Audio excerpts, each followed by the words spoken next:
All right, welcome back. In this video, we're going to make the net move when the ball goes through it. I'm going to zoom into my composition.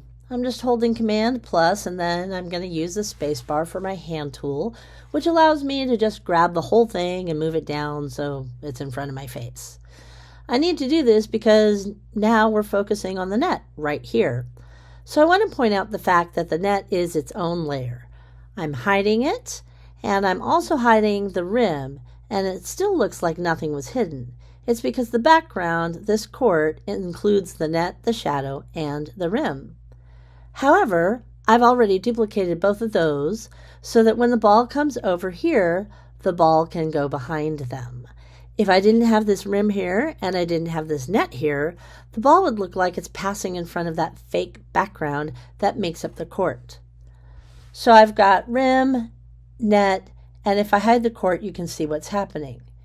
You just have a ball going through this little rim area, and it almost doesn't even touch both sides because I was really using the background image to help me hide it and mask this off. Anyway, when it comes to the net, we need the net to expand, and once it gets right through this point here, the net is going to have to open up all the way this far to let the ball through. And it's going to swing. So this whole thing's going to swing over and hug the ball. So there's a cool effect we can use. Let's get into our effects and put it on. Here's the net layer right here. I'm going to go up to Effects, and then we're going to choose Distort. And then we're going to go down to Corner Pin.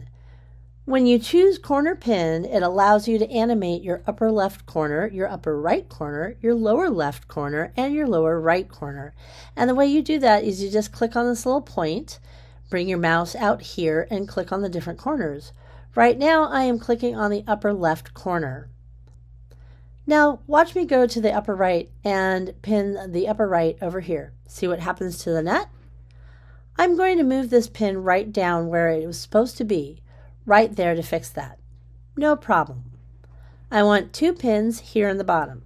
So let's go to the lower left and let's put the pin in the corner where the handles are. So lower left right here, and then the one to the lower right. So now we can start the keyframing. Let's go look at this effect. We go to the net layer and push E for effects. Now you can see corner pin. I'm going to turn this down now, and you can see the stopwatches just like you see them up here, but now you can see your timeline as well.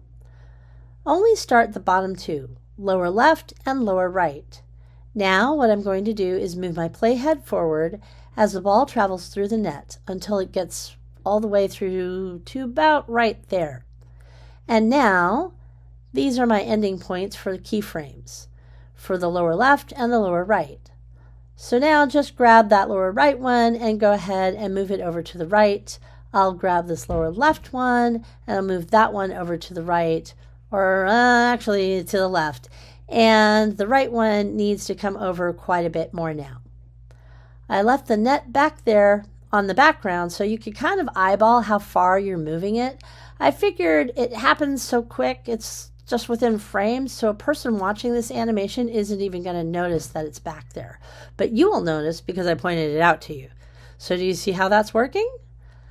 So you see how the net opens and the ball is allowed to kind of slide through there, and need to grab the net, make it close.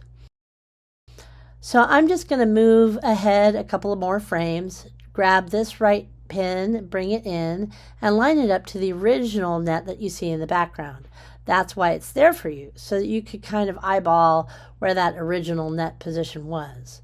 We just zoom out a little bit so you can see what it looks like when the ball comes through the net. Looks good. Let's play that again. Right through the net. Swish. And that's how you get the net to move.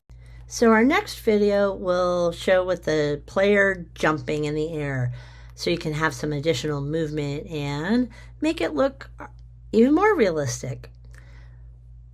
So in the meanwhile though, guys, I wish you happy rendering.